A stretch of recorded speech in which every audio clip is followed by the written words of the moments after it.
साथियों, आज हम बात करने जा रहे हैं माननीय सुप्रीम कोर्ट के एक निर्णय के संबंध में, जिसमें कि दोनों अभियुक्त पुलिसकर्मी हैं। मामला क्या है, घटनाक्रम क्या है, सारे घटनाक्रम के तथ्य हम इस वीडियो में बताएंगे। केस बलात्कार से संबंधित है। केस का नाम है तुकाराम और अन्य बनाम महाराष्ट्र राज्य 1979 SCC 143, जिसमें निर्णय माननीय सुप्रीम कोर्ट में 15/9/1978 को हुआ है। घटनाक्रम क्या है, घटना के तथ्य क्या हैं, ये सारे हम आपको इस वीडियो में बताएंगे। जिन साथियों ने अभी तक हमारे चैनल को सब्सक्राइब नहीं किया है, हमारे चैनल को जरूर सब्सक्राइब कर लें और वीडियो को लास्ट तक जरूर देखें। वीडियो पसंद आता है, वीडियो को लाइक करें, शेयर करें, कमेंट करें। साथियों, आज हम बात करने जा रहे हैं एक सी नामक लड़की की। किसकी? सी नामक लड़की है। क्या है? सी नामक लड़की, जो कि आदिवासी समुदाय से है और इस लड़की के माता पिता की क्या हो गई है? मृत्यु हो गई है और ये अपने मामा के यहाँ रहती है और इसके साथ में इसका भाई भी रहता है। कहाँ रहता है? मामा के यहाँ रहते हैं। जो लड़की है, इसका भाई क्या काम करता है? मजदूरी का काम करता है और लड़की की उम्र कितनी होगी? 14 से करीब 16 वर्ष के बीच होगी। और लड़की क्या काम करती है? लड़की एक नुनसी है, उसके यहाँ नौकरानी का काम करती। क्या करती है? नौकरानी का काम करती है। यही जो नुनसी है, नुनसी का एक भतीजा है। नुनसी का एक भतीजा है। भतीजे का नाम है अशोक। अशोक और नुनसी के बीच प्रेम संबंध स्थापित हो जाते हैं, यानी दोनों प्रेम करने लगते हैं। इसी बीच दोनों शादी करना चाहते हैं। दोनों ने फैसला शादी करने का लिया, लेकिन जो मामा है, लड़की के जो मामा हैं, इनको रिश्ता मंजूर नहीं था। क्या नहीं था? इनको रिश्ता मंजूर नहीं था। किसको मंजूर नहीं था? लड़की के मामा को रिश्ता मंजूर नहीं था। ठीक। उसके बाद होता क्या है कि जब मामा को रिश्ता मंजूर नहीं था तो लड़की और लड़का दोनों क्या हो गए? भाग गए, घर से चले गए, मामा के घर से। अब 26 मार्च 1972 का दिन था। कंप्लेन दर्ज होती है पुलिस स्टेशन में। क्या होती है? कंप्लेन दर्ज कराई जाती पुलिस स्टेशन में। जब मामला पुलिस स्टेशन में पहुंचता है तो शिकायत इस प्रकार दर्ज कराई जाती, जो सी लड़की है नाबालिग है। क्या है? नाबालिग है। उसको अशोक और उसके परिवार वालों ने अगवा कर लिया है। किसने?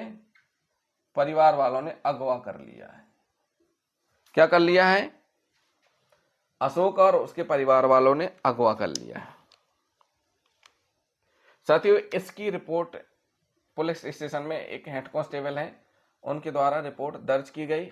और जब इनके द्वारा रिपोर्ट दर्ज की गई तब इनके द्वारा जो लड़की एक्स है, लड़की सी है, नाम बदल दिया है, चूंकि प्रावधानों के अनुसार बलात्कार से पीड़िता का नाम उजागर नहीं होना चाहिए, यह हम सभी को ध्यान रखना है। तो लड़की जो है, लड़की सी है, इसका बयान, इसके मामा का बयान, भाई का बयान, अशोक का बयान, इन सबके बयान दर्ज किए गए। रात करीब 9 बज गई। रात करीब 9-10 बज गए होंगे, सब करते करते, कार्रवाई करते करते। अब जो हेड कांस्टेबल है जिनने रिपोर्ट लिखी थी, इन्होंने जाने का बोल दिया। किनको? जो भी लड़की है और मामा भाई अशोक है, इनको क्या कर दिया? जाने के लिए बोल दिया। अब जब जाने के लिए बोल दिया, उसके बाद फिर क्या होता है? उसी थाने में पुलिस स्टेशन, चूंकि पुलिस स्टेशन में स्टाफ रहता ही रहता है, तो उसी पुलिस स्टेशन में जो अभियुक्त दोनों हैं, अभियुक्त क्रमांक 1 और अभियुक्त क्रमांक 2, दोनों पुलिस में ही हैं। एक हेड कांस्टेबल है तो एक कांस्टेबल है। क्या है? एक हेड कांस्टेबल है तो एक कांस्टेबल है। तो साथियों, जिन हेड कांस्टेबल के द्वारा रिपोर्ट लिखी गई थी वो चले गए और जाने को बोल दिया।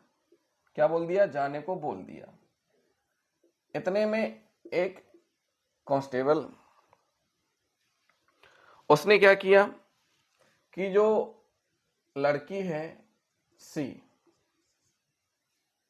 उसको रुकने को बोला थाने में, और बाकी जो मामा भाई अशोक हैं, कौन कौन? मामा भाई अशोक, इनको प्रतीक्षा करने के लिए कहा। क्या करने को कहा? प्रतीक्षा यानी इंतजार करने को कहा। उसके बाद कांस्टेबल लड़की को थाने के पीछे ले गया और वहां पर जाकर के उसके साथ गलत काम किया। क्या किया? गलत काम यानी बलात्कार किया।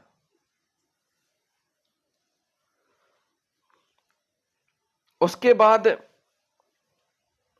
जो दूसरे एक जो कांस्टेबल है उनके द्वारा बलात्कार किया गया। दूसरे जो अभियुक्त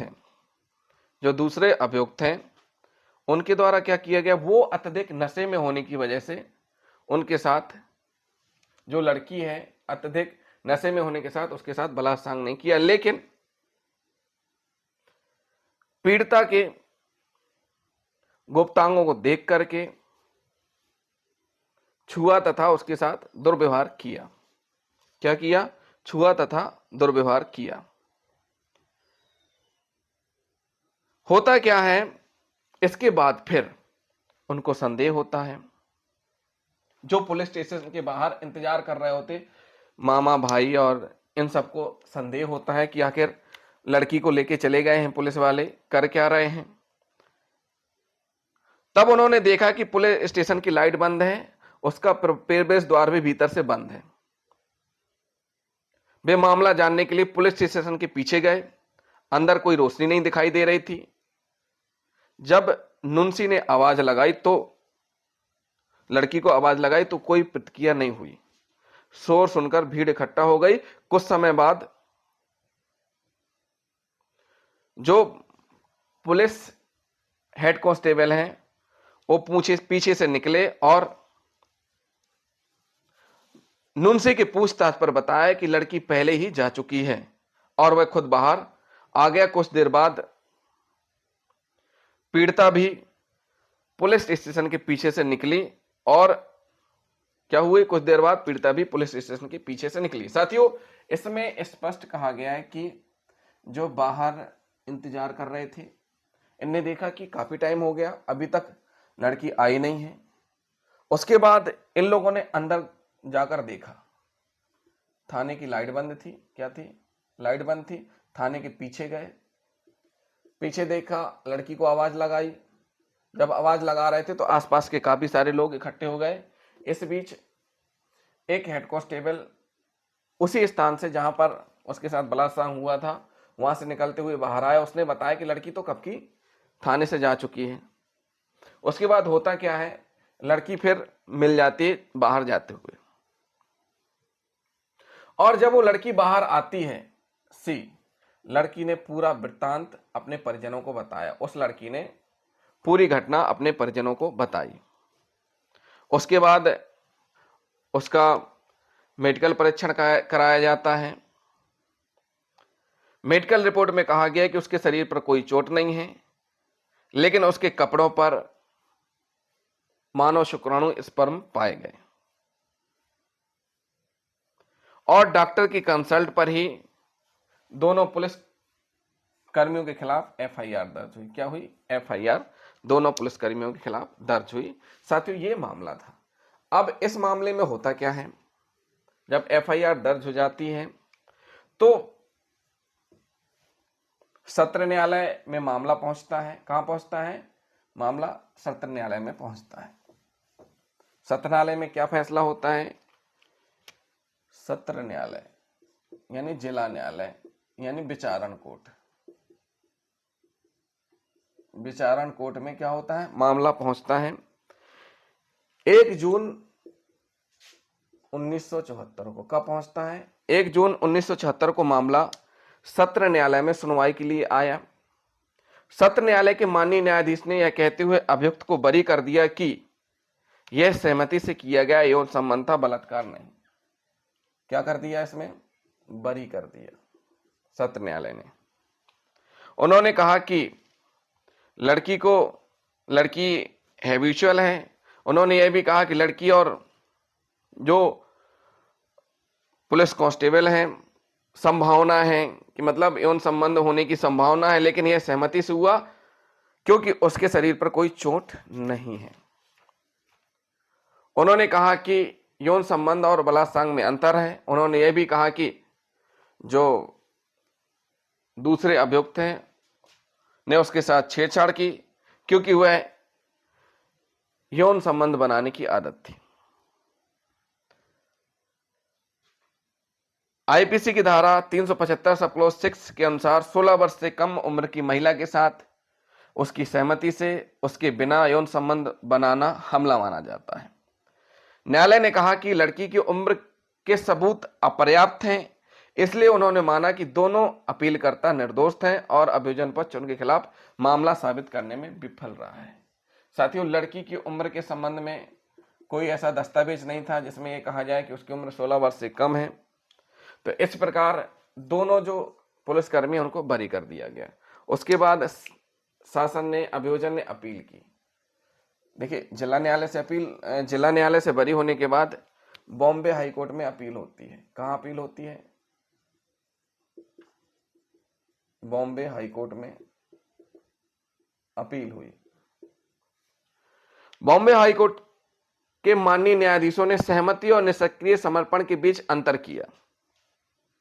इसमें माना कि लड़की की सहमति की संभावना बहुत कम है। इसमें क्या माना, जो लड़की है, लड़की की सहमति की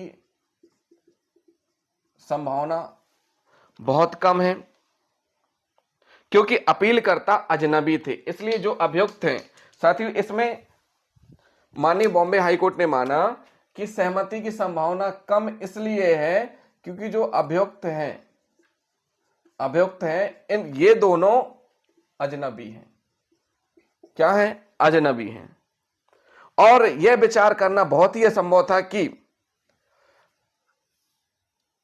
पीड़िता जो अभियुक्त गण हैं उनके साथ यौन संबंध बनाने की अनुमति देगी। जो अजनबी है, अजनबी के साथ सहमति से यौन संबंध स्थापित करने की अनुमति देगी। उन्होंने यह भी कहा कि एक आदिवासी लड़की मध्यम आयु के अपीलकर्ताओं के खिलाफ कैसे लड़ सकती है और जिनके पास प्रभावशाली और शक्तिशाली स्थिति है, और यह सहमति नहीं है।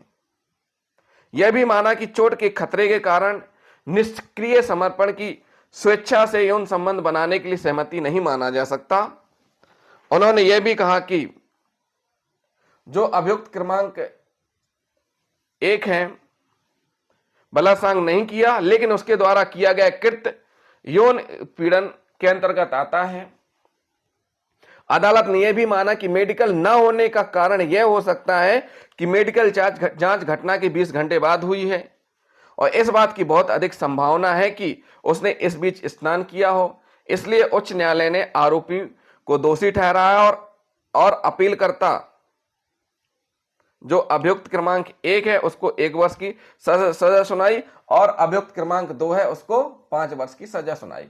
यानी बॉम्बे हाईकोर्ट ने अभियुक्त क्रमांक 1 को 1 वर्ष की सजा और अभियुक्त क्रमांक 2 को 5 वर्ष की सजा सुनाई। जिला न्यायालय, विचारण न्यायालय के फैसले को बॉम्बे हाईकोर्ट ने बदल दिया। उन्होंने कहा कि जो बात सहमति की है तो यहां अजनबी व्यक्ति के साथ सहमति वाली बात नहीं आती है। क्योंकि अजनबी व्यक्ति से सहमति की बात कही गई है वह बिल्कुल भी संभव नहीं है। और खास करके पुलिसकर्मी दोनों ही सशक्त हैं, शक्तिशाली हैं। ऐसी स्थिति में उन्होंने अभियुक्त क्रमांक 1 ऐसी जिसके द्वारा बलात्कार नहीं किया गया था लेकिन छेड़छाड़ की गई थी, और अभियुक्त क्रमांक 2 जिसके द्वारा कांस्टेबल जिसने बलात्कार किया था उसको 5 वर्ष की कारावास और इसको 1 वर्ष की कारावास की सजा सुनाई। उसके बाद होता क्या है, फिर मामला पहुंचता है माननीय सुप्रीम कोर्ट में। माननीय सुप्रीम कोर्ट में मामला पहुंचता है। कब पहुंचता है? सितंबर 1979 में।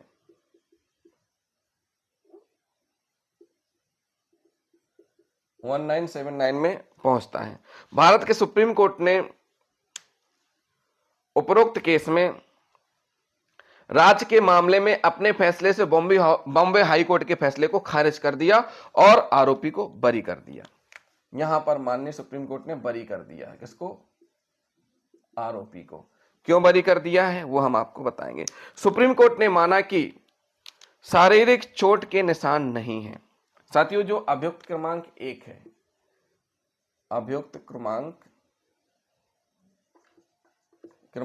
1, उसको माननीय सुप्रीम कोर्ट ने क्या कर दिया? बरी कर दिया और कहा कि क्या कहा कि शरीर में कोई चोट के निशान नहीं है, जिससे यह साबित होता है कि आरोपी द्वारा किए गए कृत्य के लिए कोई प्रतिरोध नहीं था, इसलिए यह सहमति से किया गया यौन संबंध था, बलात्कार नहीं। कोर्ट ने यह भी बताया कि जो पीड़िता है, पीड़िता ने अपराध के खिलाफ कोई आवाज नहीं उठाई, इसलिए यह स्पष्ट है कि उसने खुद को आरोपी के हवाले कर दिया। साथियों, माननीय सुप्रीम कोर्ट ने कहा कि पीड़िता ने आवाज नहीं उठाई। क्या नहीं हुई? आवाज नहीं उठाई, इसलिए यह माना गया कि आरोपी के हवाले कर दिया। धारा 353 सब क्लॉज 3 के अनुसार न्यायालय ने कहा कि यह सहमति नहीं थी, क्योंकि चोट लगने की धमकी के कारण वह अपनी मर्जी से पुलिस थाने में घुसी और अपने परिवार को बाहर छोड़ दिया। धारा 375 सब क्लॉज 2 क्या कहती है आईपीसी की? 375 सब क्लॉज 2 के अनुसार यह माना गया कि उसने मदद के लिए चिल्लाई भी नहीं और न ही विरोध किया, इसलिए किया गया कृत्य उसकी सहमति से किया गया। इसलिए पीड़िता को हैबिचुअल घोषित किया गया। सुप्रीम कोर्ट ने आरोपी को बरी कर दिया और बॉम्बे हाई कोर्ट द्वारा दी गई सजा को रद्द कर दिया। मामले के बाद सुप्रीम कोर्ट के फैसले के बाद 4 कानून प्रोफेसर उपेंद्र बख्शी, लोधिका सरकार, रघुनाथ केलकर, वसुधा धागमवारकर ने सुप्रीम कोर्ट को एक खुला पत्र लिखकर इस केस में जो फैसला हुआ था, सवाल उठाए थे। उन्होंने कहा था, सुप्रीम कोर्ट ने 14 से 16 साल की लड़की से, जो कुछ लोग हैं उन्होंने सवाल उठाए कि 14 से 16 साल की जो लड़की है उससे कैसे उम्मीद कर सकते हैं कि पुलिस स्टेशन के अंदर फंसे 2 पुलिसकर्मियों के खिलाफ मदद के लिए आवाज उठाए। वह एक नौकरानी के रूप में काम करने वाली लड़की से उम्मीद करते हैं? वह तो मजबूत कदकाठी वाले पुलिसकर्मियों के खिलाफ कड़ा प्रतिरोध करे ताकि उसके शरीर पर चोट के पर्याप्त निशान हो। क्या उन निशानों का होना यह दर्शाता है कि इस तरह के कृत्य का कोई प्रतिरोध नहीं हुआ है? फैसले के इतने बड़े पैमाने पर विरोध के बाद भी सुप्रीम कोर्ट ने अपना फैसला नहीं बदला और कहा कि पीड़िता के पक्ष में कोई कानून नहीं है। उसके बाद फिर निर्णय के बाद कुछ प्रमुख संशोधन किए गए। इसके बाद फिर जब यह निर्णय हुआ इस प्रकार का, क्योंकि कानून में ऐसा कोई प्रावधान नहीं था, फिर इसके बाद संशोधन हुए हैं। जो कानून है उसमें क्या हुआ है? संशोधन किए गए हैं। साक्ष्य नियम में भी संशोधन हुए और आईपीसी में भी संशोधन हुए। आईपीसी की धारा 376A, 376B, 376C, 376D जोड़ी गई। क्या किया गया? उसके बाद इस जजमेंट के बाद सुधार हुआ है, संशोधन किया गया, कानून में संशोधन किया गया। जब इसका विरोध हुआ तो फिर इसमें संशोधन किया गया। माननीय सुप्रीम कोर्ट ने कह दिया कि कानून में ऐसा कोई प्रावधान नहीं है, फिर उसके बाद इसमें संशोधन हुआ है। साथियों, ये जो आईपीसी की धारा 376A है, यह बीएनएस की धारा 66 के समरूप है। 376 जो बी है धारा 67 के समरूप है। 376C है 68 के समरूप है और 376D है ये 71 के समरूप है। 376 ये कहती है कि पीड़िता की मृत्यु या सतत विकृतशील दशा कारित करने के लिए दंड। 376B कहती है पति द्वारा अपनी पत्नी के साथ पृथक्करण के दौरान मैथुन। 376C कहती है प्राधिकार में किसी व्यक्ति द्वारा सेक्सुअल इंटरकोर्स। और डी कहती है 376D सामूहिक बलात्कार को बताती है।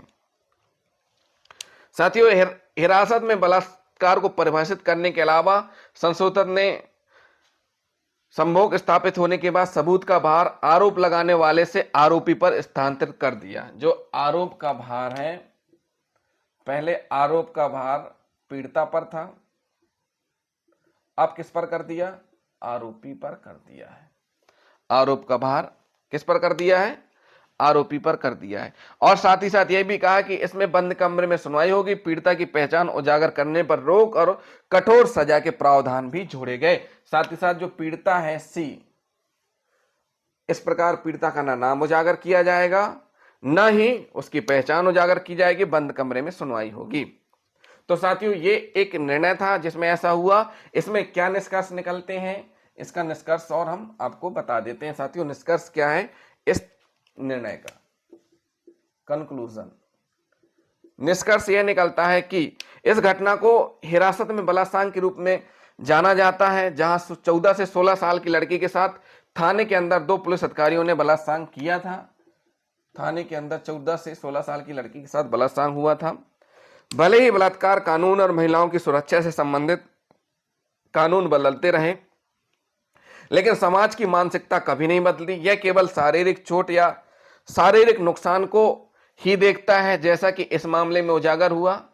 बलात्कार एक जघन्य अपराध है जो न केवल शारीरिक चोट बल्कि अवसाद, नींद की कमी, फ्लैशबैक और अन्य गंभीर मानसिक समस्याओं को भी छोड़ता है। मतलब बलात्कार होने से जो बलात्कार की पीड़िता रहती हैं, जिनके साथ इस प्रकार की घटनाएं होती हैं, उनको और क्या क्या हो जाता है, इससे उनको बहुत ज्यादा आघात पहुंचता है।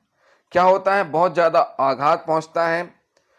इससे न केवल शारीरिक चोट बल्कि अवसाद में यानी डिप्रेशन में चले जाते हैं, नींद की कमी, नींद नहीं आती है, फ्लैशबैक और अन्य कई मानसिक समस्याएं उत्पन्न हो जाती हैं। अंदर ही अंदर घुटने लगता है इंसान। इस मामले ने मुख्य रूप से इस तथ्य को उजागर किया कि यदि कोई शारीरिक चोट नहीं है तो इस कृत्य को बलात्कार या हमला नहीं माना जाएगा। इस मामले को महिलाओं की सुरक्षा के लिए एक बड़ा मोड़ माना गया। इसके बाद बलात्कार और हमले के मामले साल दर साल बढ़ते रहे। राज्य में महिलाओं की सुरक्षा बढ़ाना और महिलाओं के प्रति समाज की मानसिकता में सुधार लाना ऐसे जघन्य अपराध को समाप्त करने की दिशा में एक कदम है। ऐसे अपराधियों को दंडित करने के लिए अधिक कठोर नियम पारित किए जाने चाहिए। तो साथियों, ये निष्कर्ष हो गया। हमने आपको इस जजमेंट का डिटेल, सारे तथ्य, सारे फैक्ट बताए, किस प्रकार से घटनाक्रम हुआ था, क्या घटनाक्रम था, किस प्रकार से बॉम्बे हाई कोर्ट ने फैसला बदला, फिर किस प्रकार से सुप्रीम कोर्ट ने बरी किया, उन सारी चीजों को बताई। अब हालात बदल चुके हैं, नया कानून आ चुका है। इसमें ऐसे कई प्रावधान हैं जिससे कि आरोपी के बचने की अब संभावना ना के बराबर है। बस बात यही है कि हिम्मत करके आवाज उठाने की है। अगर किसी के साथ इस प्रकार की घटना होती है, कहीं पर भी होती है, डरना नहीं है, हिम्मत से काम लेना है, परिजन को बताना है और पुलिस में कंप्लेन करनी है। आज का डिजिटल युग का समय है। थाने जा नहीं सकते, कॉल कर सकते हैं। जहां आप हैं वहां पुलिस आपके पास पहुंचेगी। आपकी सुविधा अनुसार पुलिस आपकी साथ मिलकर के कार्रवाई करेगी, अभियुक्तों को सजा दिलाएगी। तो जिन साथियों ने अभी तक हमारे चैनल को सब्सक्राइब नहीं किया है, हमारे चैनल को जरूर सब्सक्राइब कर लें। वीडियो को लाइक और शेयर एंड कमेंट्स करना ना भूलें। थैंक यू साथियों।